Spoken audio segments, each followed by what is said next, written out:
Greetings and salutations.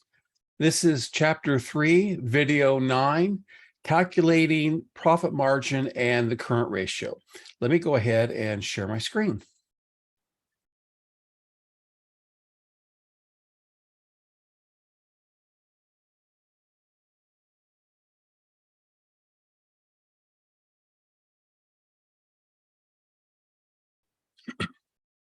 Okay, compute and analyze profit margin and the current ratio.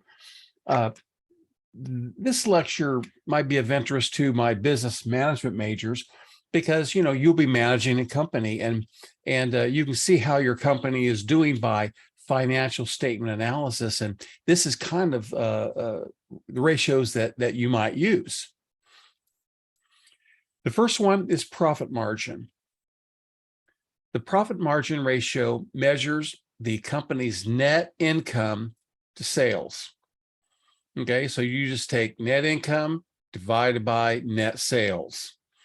So down here we can see that Visa has a profit margin here of 53%.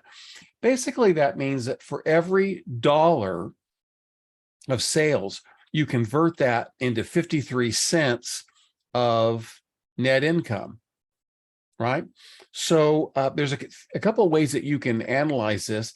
You can go within the company and look at the trend, and the trend looks pretty good here for Visa. 2 years ago, it was 36%.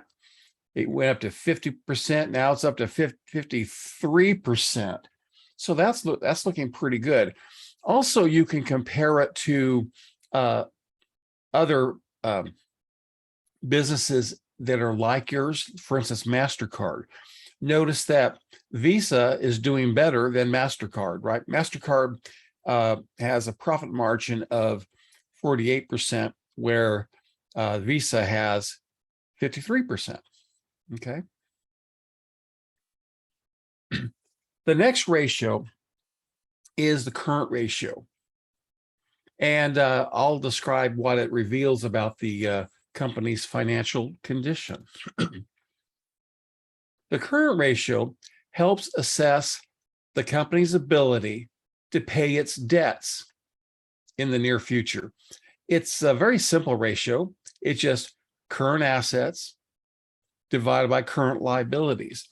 It's a measure of, well, how many current assets do we have to pay our current liabilities? So when you get like down here, a current ratio in 2008, here I have 2.1. That means you've got $2.10 of current assets to pay $1 of current liabilities.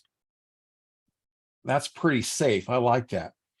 Now notice here that the trend is not good, because I like 2.1, but it's going down and down. And right now at 2013, it says 1.4. Now that means that you have $1.40 to pay $1 worth of current liabilities. You're cutting it pretty close there. Now, if there's any comfort, you can compare it to the industry that you're in, and this is limited brand. So this is the industry ratio for this Limited Brands Inc. The trend is going down, so it looks like, that Limited Brands is pretty much following the industry. So if that gives you any comfort, banks would really take a look at this, because they want to know, man, if I lend you money, will you be able to pay me back? And they see a current ratio like it's pretty thin. They may not want to do it because they don't think that you can, pay your bills. I think I told you the story about Donald Trump. I remember you guys going cringing because, oh no, don't go there, Tetra. We don't want to do politics. This is really not about politics. It's just a story about when I was a young accountant. I saw on the news, this is like in the 80s, Donald Trump is going bankrupt. And I'm saying, how could that be? He's got a yacht. He's got Trump Tower. I don't have a yacht. I don't have Trump Tower. Yet I'm not going bankrupt, but he is. Why is that? Well, I was suspecting that when his PG&E bill came due, he had no money to pay it. He didn't have enough current assets to pay his current liabilities. You can't pay your PG&E bill with a yacht.